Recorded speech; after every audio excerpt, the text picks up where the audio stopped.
Bueno, hoy hemos venido a escuchar a Boaventura, así que yo hablaré 5 o 10 minutos nomás para dar más material a las preguntas o debates que después se realicen.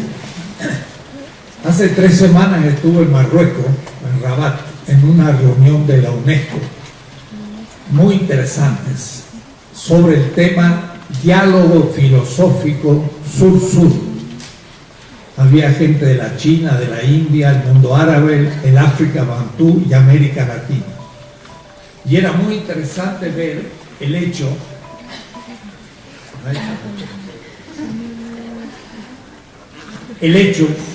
de que tanto el representante de la UNESCO Mundial en filosofía y el secretario general de la FISP, que es la Federación Internacional de Sociedades de Filosofía, ambos se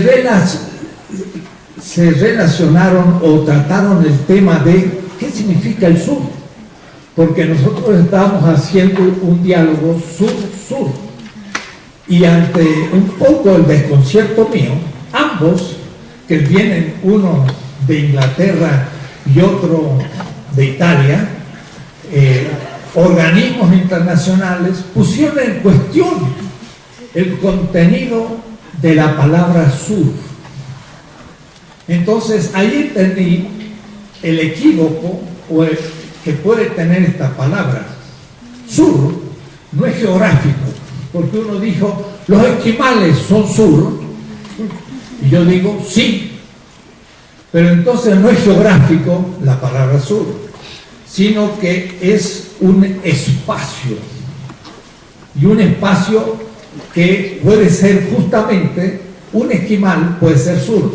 ¿Por qué? Porque de nuevo no es un concepto cuantitativo, norte-sur, es metafórico. El sur significa algo que hay que ir profundizando, pero es lo que no es el norte. Y ustedes han visto qué interesante en la televisión de Venezuela, Telesur, que miren cómo dice, nuestro norte es el sur. ¿Cómo se entiende eso? La palabra norte es metafórica, significa nuestro proyecto. ¿Por qué? Porque el norte está valorizado como lo positivo, como lo importante. Nuestro norte es el sur. ¿Y el sur qué es? Lo desvalorizado. Que sí que es una metáfora espacial, con mucho sentido.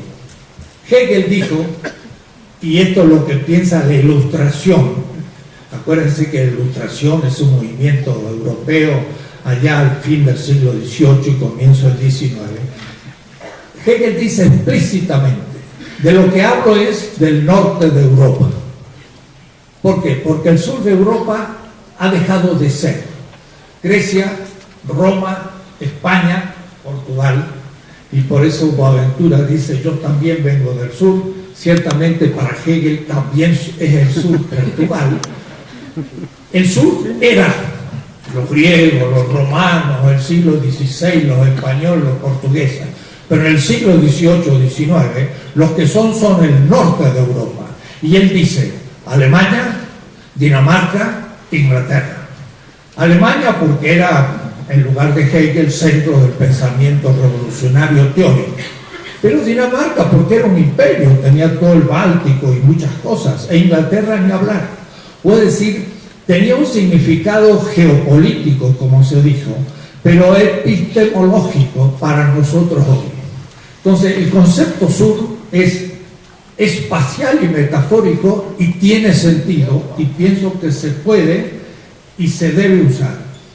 Bien se dijo al comienzo de esta conferencia que el mundo puede ser nuestro cuando conocemos el mundo. Y lo que pasa es que desde el sur se ve horizontes que no se ven ya desde el norte. Porque situado en el norte se interpreta al sur como lo no conocido, lo bárbaro, lo lejano, lo que no es sujeto de la historia. Y entonces se desprecia muchísimo, por supuesto, sus lenguas, sus costumbres y también sus saberes, su ciencia.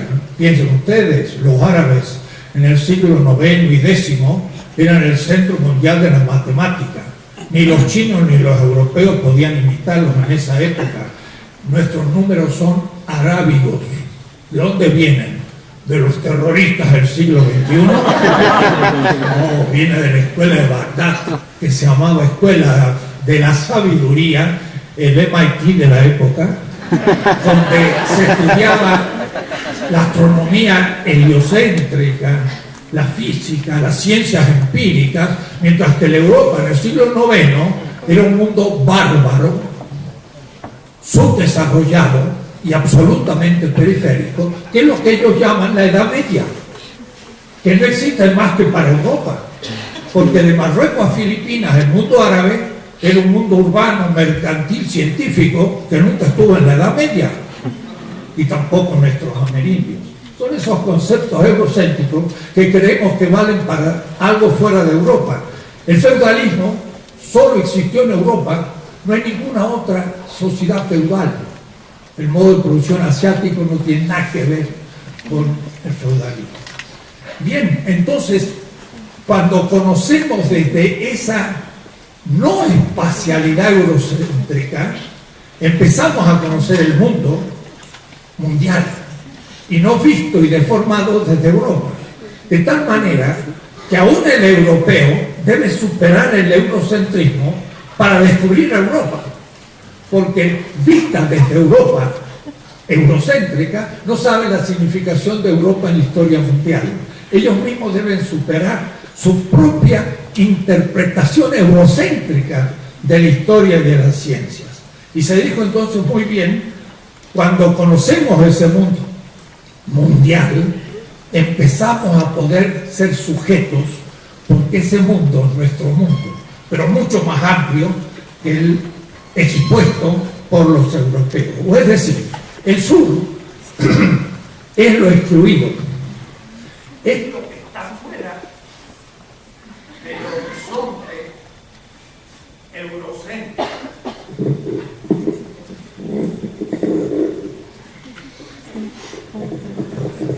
Y el concepto sur, que es metafórico y espacial, coincide con otro concepto más filosófico, si me permiten, de exterioridad. Es lo mismo.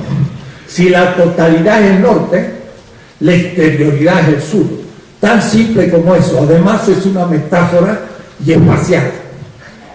Lo excluido, lo diferente, lo negado, lo bárbaro, es el sur. Y es la exterioridad, es el otro. El otro que mi mundo. Y entonces, justamente, la descolonización epistemológica es partir de la diferencia, del sur, de lo exterior, del otro mundo, del otro saber, de la otra historia negada. Pero cuando la tomamos como propia, empezamos a tener una visión completamente de todo. Y esto es fundamental, porque el mundo realmente existente todavía niega esa exterioridad y ese sur. Y por eso que esto es todavía no una colonización meramente política. Decimos que nos independizamos hace 2 siglos, pero vemos que no es así. No es tampoco una independencia militar, que tampoco tenemos, pero soñemos con ella. Pero sobre todo no estamos libres científica, epistemológica, interpretativamente, en todas las ciencias, no en alguna, en todas, hasta la matemática. No hay tiempo para hablar. Varsavsky presentó un tema que se llamaba ciencia, cientificismo y política. Cómo se usa la matemática eurocéntricamente, o desde la alteridad o desde el sur. Puede decir, es un mundo que la ilustración racista, eurocéntrica, negó. Y ahora hay que afirmar la no ilustración, más bien una tradición más romántica, pero tampoco el romanticismo de derecha europea, un no patriarcal, y ahí él tiene el problema del feminismo, y por lo tanto, más allá del Edipo. El Edipo de Freud también es eurocéntrico, por eso es que hay un hermoso libro que se llama El Edipo africano, al cual se ha hecho referencia aquí de paso. En África.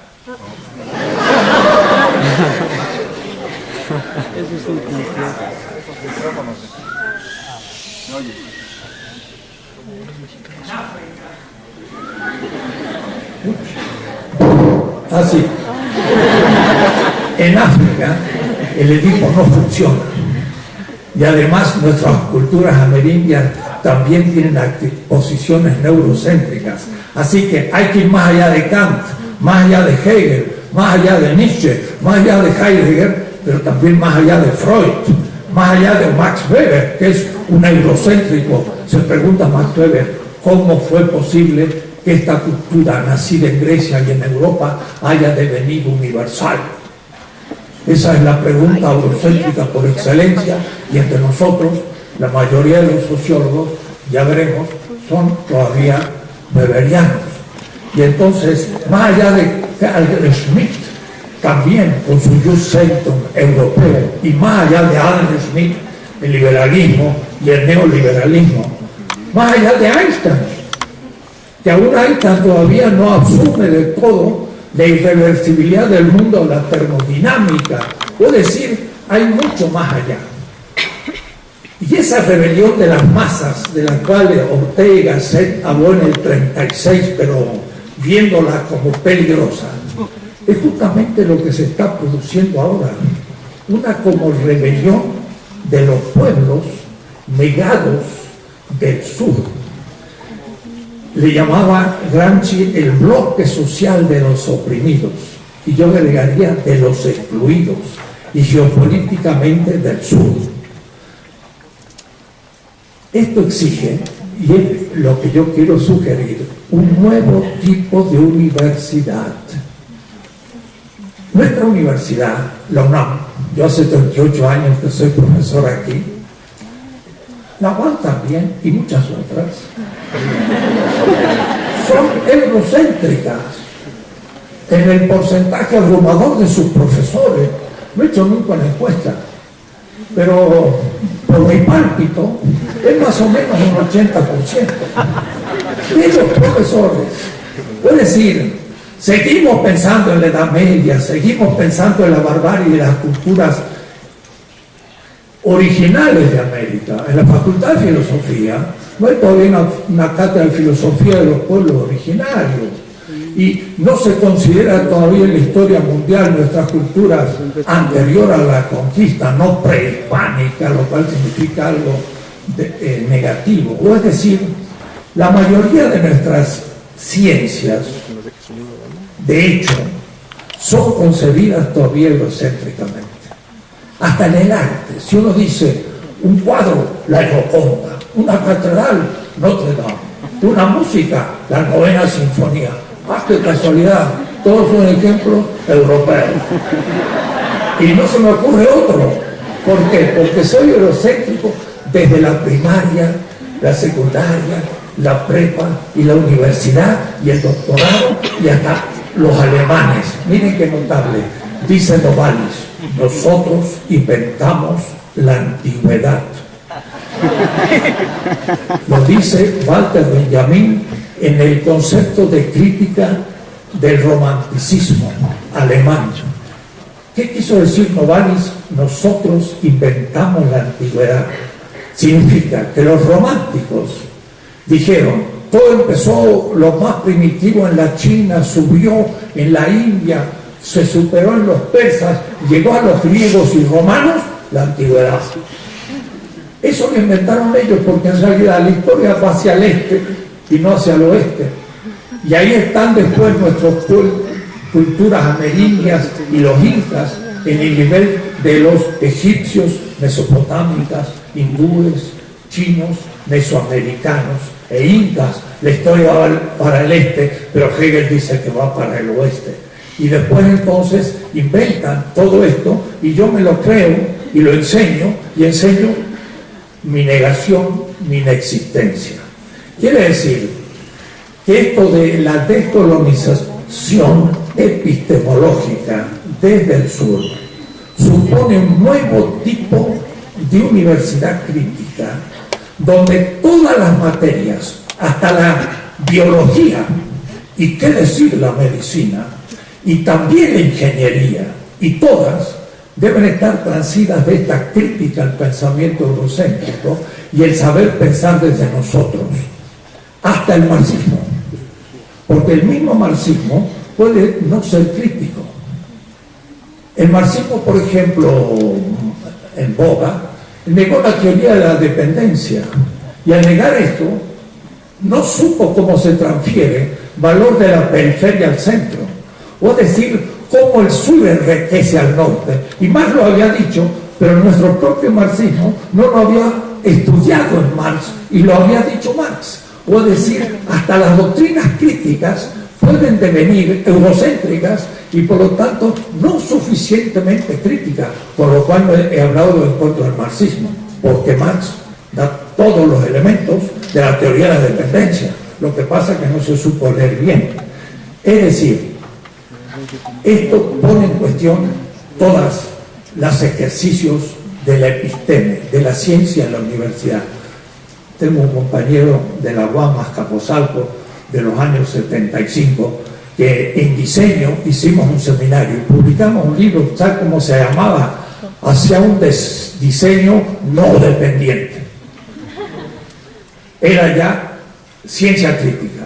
Hasta en el diseño se puede ser dependiente, porque yo puedo usar materiales nuestros y usos y costumbres constructivas nuestras, o puedo usar las que se usan en la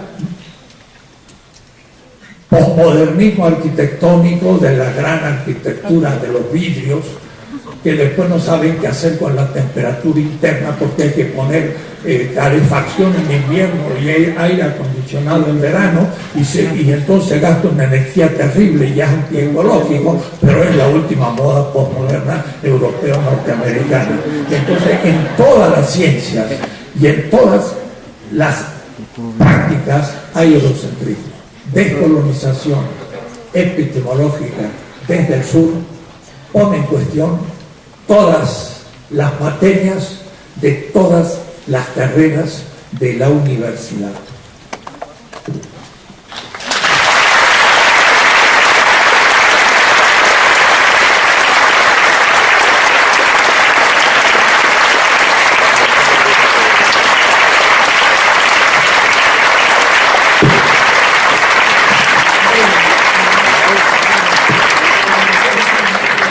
Muchas gracias, Enrique Dussel, fascinante como siempre lo que, pues la manera en que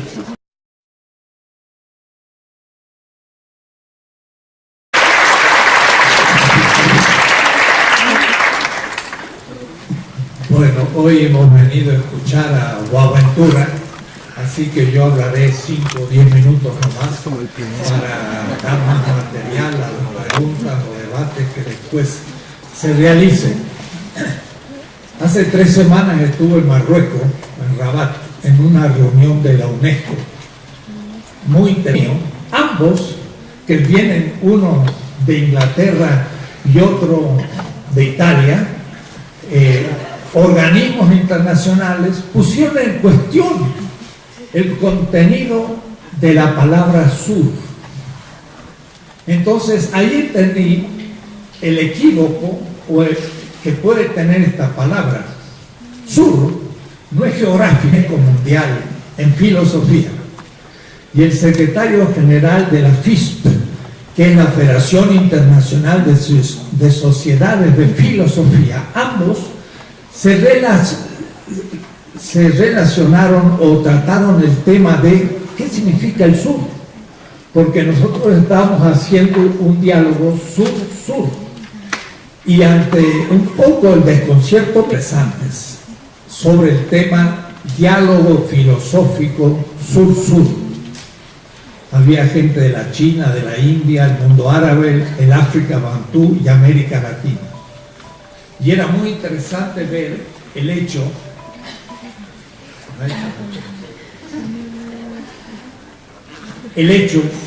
de que tanto el representante de la UNESCO